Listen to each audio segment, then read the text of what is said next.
ಜ್ಞಾನದಾಯಿನಿ ಸರ್ವೇಶೇ ಶ್ರೀನಿವಾಸೇಸ್ತು ಮೇ ನಮಃ. ಶ್ರೀ ಗುರುಭ್ಯೋ ನಮಃ.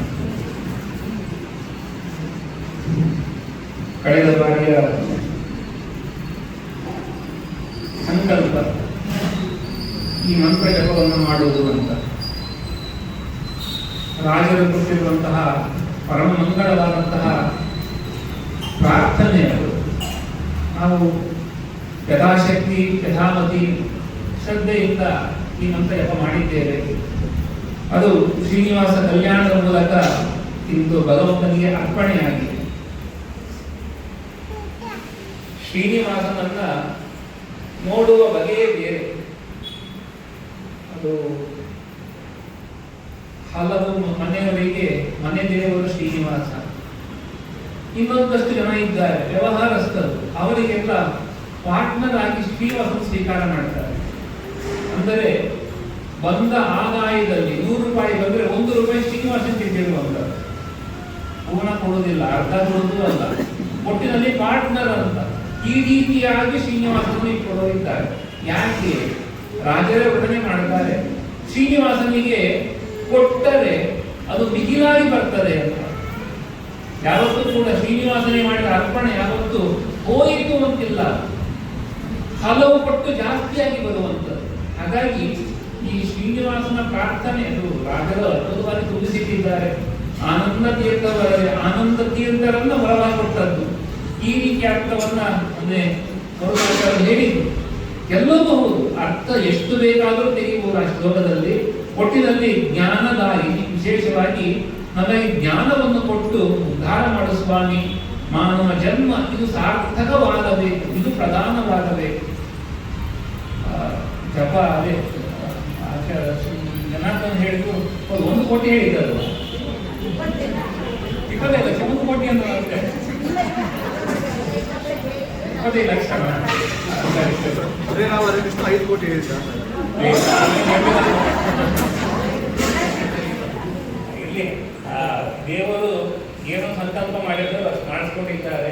ನಮಗೆಲ್ಲ ಅನುಗ್ರಹ ಮಾಡಲಿ. ನಮಗೆ ಈ ನಾಮತ್ರ ಜಪ ಆಗಿದೆಯಾ? ಅಚ್ಯುತಾನಂತ ಗೋವಿಂದ ಇಲ್ಲ. ಈಗ ನಮಗೆ ಇದು ಕಾಡ್ತಾ ಇರುವಂಥದ್ದು. ಈಗ ಎಲ್ಲಿಗೆ ಹೋದರೂ ಕೂಡ ಆರೋಗ್ಯ ಸಮಸ್ಯೆ ಆರೋಗ್ಯ ಸಮಸ್ಯೆ ಆರೋಗ್ಯ ಸಮಸ್ಯೆ. ಯಾರಿಗಿಲ್ಲ? ಯಾವ ಮನೆಯಲ್ಲಿಲ್ಲ? ಹಾಗಾಗಿ ಇದು ಶ್ರೀಮದ್ ಆಚಾರ್ಯರು ಸಂಗ್ರಹ ಮಾಡಿಕೊಟ್ಟಿರುವಂತಹ ಅದ್ಭುತವಾದ ಮಂತ್ರ. ಅಚ್ಯುತಾನಂದ ಗೋವಿಂದ ನಾಮೋಚ್ಚಾರಣ ಭೇಷಜ ನಶ್ಯಂತಿ ಸಕಲ ರೋಗಾಃ ಸತ್ಯಂ ಸತ್ಯಂ ವದಾಮ್ಯಹಂ. ಆಚಾರ್ಯರ ಮಾತು. ಅಚ್ಯುತ ಅನಂತ ಗೋವಿಂದ. ಅಚ್ಯುತಾಯ ನಮಃ, ಅನಂತಾಯ ನಮಃ, ಗೋವಿಂದಾಯ ನಮಃ. ಮನೆಯಲ್ಲಿ ಯಾರಿಗೆ ಯಾವ ಆರೋಗ್ಯ ಸಮಸ್ಯೆ ಇದ್ದರೂ ಕೂಡ ಈ 3 ಮಂತ್ರ ನಾಮವನ್ನು ಸ್ಮರಣೆ ಮಾಡುವುದರಿಂದ ಅಚ್ಯುತಾಯ ನಮಃ, ಅಚ್ಯುತಾನಂತ ಗೋವಿಂದ ನಾಮ ಉಚ್ಚಾರಣ ಬೇಷಕ. ನಾಮವನ್ನು ಹೇಳುವುದೇ ಅದೇ ಮದ್ದು. ನಾವು ಈ ಮೆಡಿಸಿನ್ ತಗೊಂಡ್ವಿ, ಅದು ತಗೊಂಡ್ವಿ, ಏನೂ ಆಗಲಿಲ್ಲ. ಆಯುರ್ವೇದಿಕ್ ಆಯಿತು, ಅಲೋಪತಿ ಆಯಿತು, ಬೇರೆ ಬೇರೆ ಬಗೆಯಿಂದ ಆಯಿತು, ಆದರೂ ನನ್ನ ಆರೋಗ್ಯ ಪರಿಹಾರ ಆಗ್ತಾ ಇಲ್ಲ. ನಾಮತ್ರಯ ಜಪ ಅಚ್ಯುತಾಯ. ಸ್ವಪ್ನ ಮೊದಲೇ ತುಂಬ ದೊಡ್ಡದಾಯಿತು. ಇವತ್ತು ಬರುವ ವಿಷಯ ಇದೆಯಲ್ಲ, ಇವತ್ತು ನಾವು ಹೇಳಬೇಕಾಗಿರುವುದು ವೇದಾಂತ ಬಹಳ ಗಹನವಾದ ವಿಚಾರ. ಸಾಧಾರಣ ಹೀಗೆ ಒಂದು ದಿನದಲ್ಲಿ ಹೇಳಲಿಕ್ಕೆ ಸಾಧ್ಯವೇ ಇಲ್ಲ. ಅಷ್ಟು ಗಹನವಾದ ವಿಚಾರ ಅದರಲ್ಲಿ ಇದೆ. ಅದಕ್ಕಿಂತ ಪಾರಾಯಣ ಮಾಡಿ, ಸ್ವಪ್ನವಾದ ಸಂಕಲ್ಪ ಮಾಡಿದ್ದೀರ, ಪಾರಾಯಣ ಮಾಡಿ. ನಾಮೋಚ್ಚಾರಣ ವೇಷದ ಅಚ್ಯುತಾಯ ನಮಃ, ಅನಂತಾಯ ನಮಃ, ಗೋವಿಂದಾಯ ನಮಃ. ಇಷ್ಟೇ ಅಚ್ಯುತಾಯ ನಮಃ ಅನಂತ. ಎಲ್ಲರಿಗೂ ಮನೆಯಲ್ಲಿ ಯಾಕೆ ನಮಗೆ ಯಾವಾಗ ಆರೋಗ್ಯ ಇರ್ತದೆ ಗೊತ್ತಿಲ್ಲ. ನಮ್ಮ ಮನೆಯಲ್ಲಿ ನಮಗೆ BP ಶುಗರ್ ಎಲ್ಲ ಬರುವಂತಂತೆ ವಯಸ್ಸು ಇಲ್ಲ. ಯಾಕೆ ಬರಬೇಕು? ಆರೋಗ್ಯವಂತರಾಗಿ ನಾವು ಯಾಕೆ ಬದುಕಬಾರದು?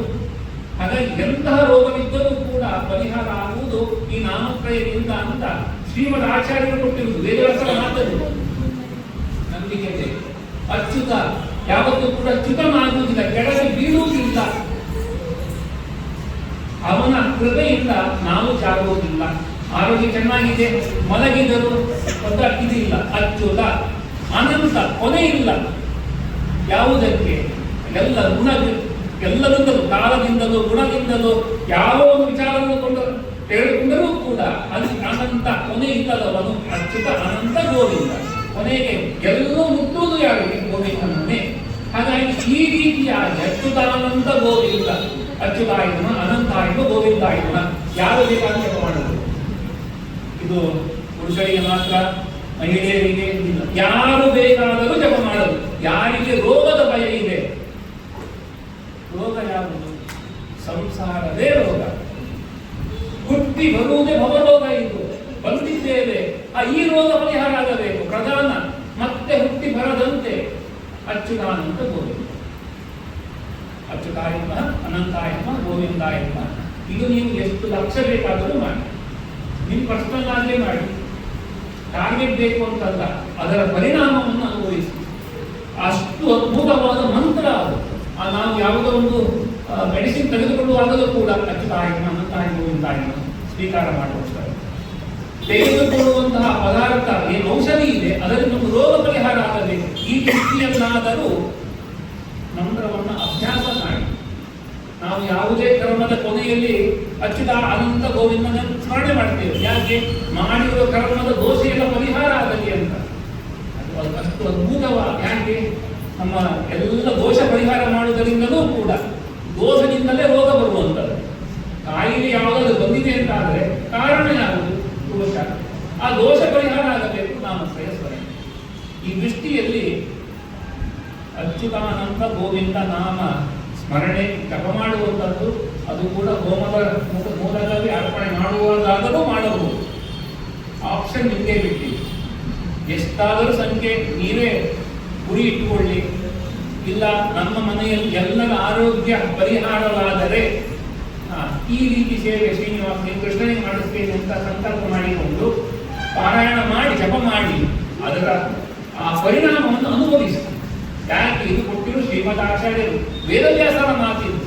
ಆ ದೃಷ್ಟಿಯಲ್ಲಿ ನಾವು ಶ್ರದ್ಧೆಯಿಂದ ಮಾಡಿದಾಗ ಮಾಡಿದ್ದೇವಲ್ಲ, ಈಗ ಜ್ಞಾನದಾಯಿನಿ ಅಂತ ಕೊಟ್ಟಿದ್ರು ಶ್ರೀನಿವಾಸ, ಜ್ಞಾನ ಕೊಡ್ತಾ ಇದ್ದಾರೆ. ಯಾವುದು?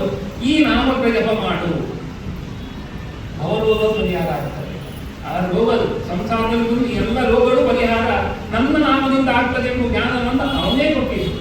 ಯಾಕೆ? ನಾವು ಹೇಳಬೇಕು ಅಂತ ನಾವು ಯಾವತ್ತೂ ಇರ್ತವೆ ಅದು ಇಲ್ಲೇ ಹೇಳಬೇಕು ಅಂತಿಲ್ಲ. ನಾವು ಯಾರಾದರೂ ಈಗ ರೋಗ ನಮ್ಮ ಸಮಸ್ಯೆ ಅಂದರೆ ಏನು ಸ್ಮರಣೆ ಮಾಡಬಹುದು?